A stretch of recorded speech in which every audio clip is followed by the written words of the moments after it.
प्रभु हनुमान जी के श्री चरणों में एक भजन। एक भक्त है हनुमान जी के दरबार में जा करके और गुहार लगा रहा है हनुमान जी महाराज से। कैसे कि खास दास हो वो करुणा निधान के,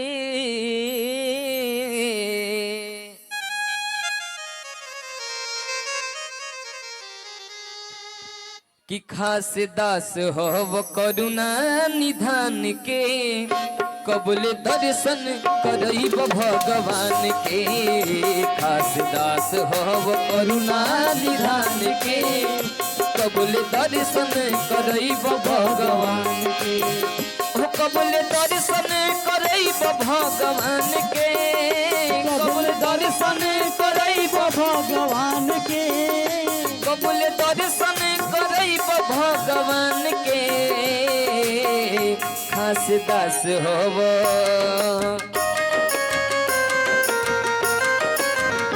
खास दास होव करुणा निधान के, कबूल दर्शन करब भगवान के। खास दास होव करुणा निधान के, कबूल दर्शन करब भगवान के।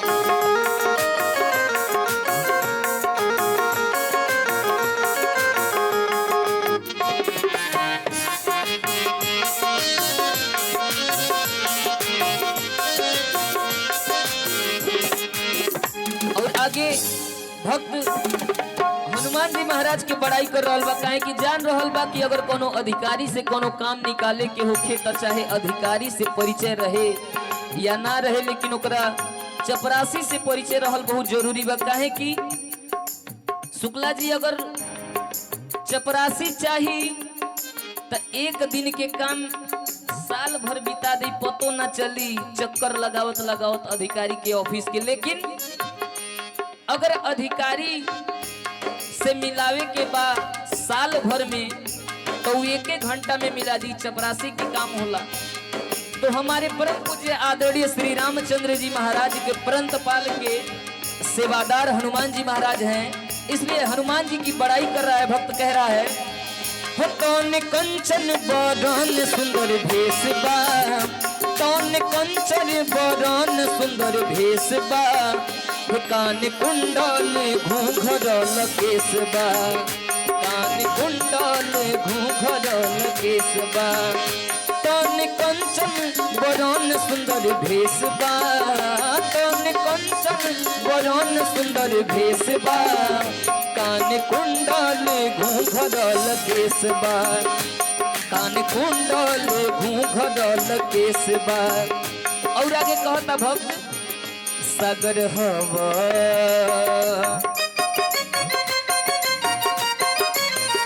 सागर हवा अथाह गुण ज्ञान के, कबूल दर्शन करब भगवान के। खास दास हव करुणा निधान के, कबूल दर्शन करब भगवान के।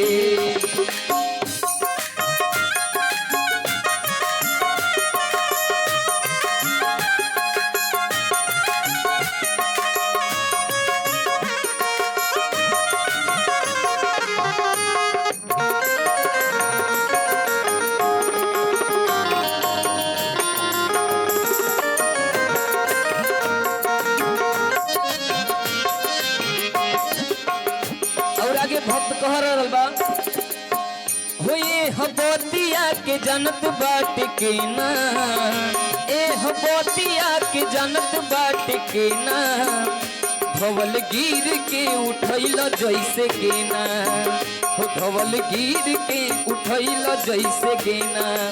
हे प्रभु हनुमान जी, ए बात के ना जानत तारे कि जब लक्ष्मण जी के संजीवनी बूटी के जरूरत पड़ गई रउआ जात रहनी सजीवन बूटी लावे खातिर, लेकिन पेट में जब दूगो राक्षस लोग घुस गइल बा, आपके बुझा नहीं रहल बा कि कौन सा जड़ी बूटी है एमे से।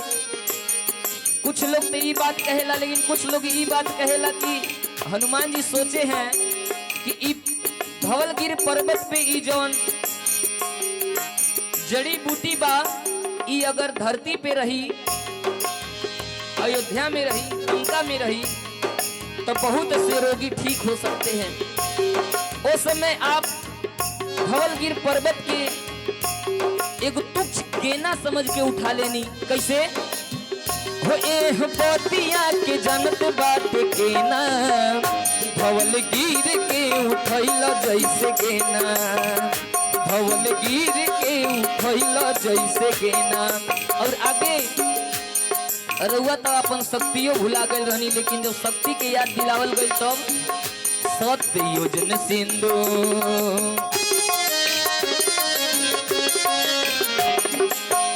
सत्य योजन सिंधु, सत्य योजन सिंधु पार गइल फान के, कबले दर्शन करई भगवान के, खास दास हव करुणा निधान के, कबले दर्शन करई भगवान के।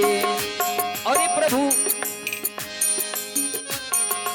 दर्शन जल्दी से कराई, काहे कि द्वारपाल हव पर नौत पाल के, द्वारपाल हव पर नौत पाल के।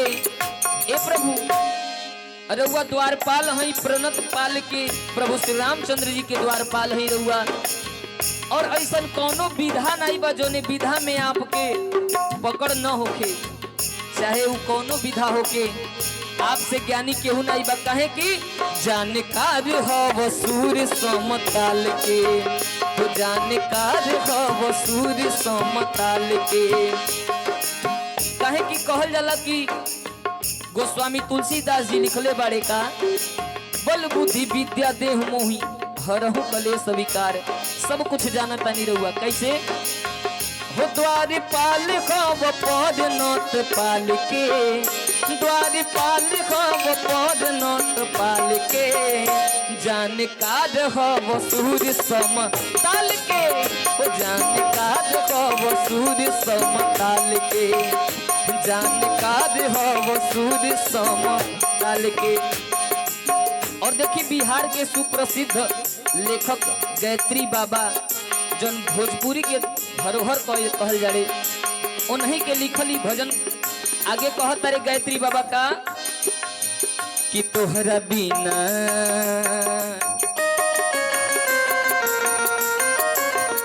तोहरा बिना गायत्री के मान के।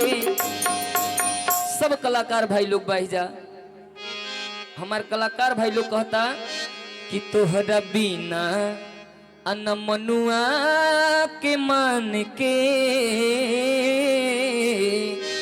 तो कबले दर्शन करही भगवान के, दास दास हव करुणा निधान के, दास दास हव करुणा निधान के, तो कबले दर्शन करही भगवान के, दास दास हव करुणा निधान के, कबले दर्शन करही भगवान के, कबले दर्शन करही भगवान के, कबले दर्शन करही भगवान के, कबले दर्शन करही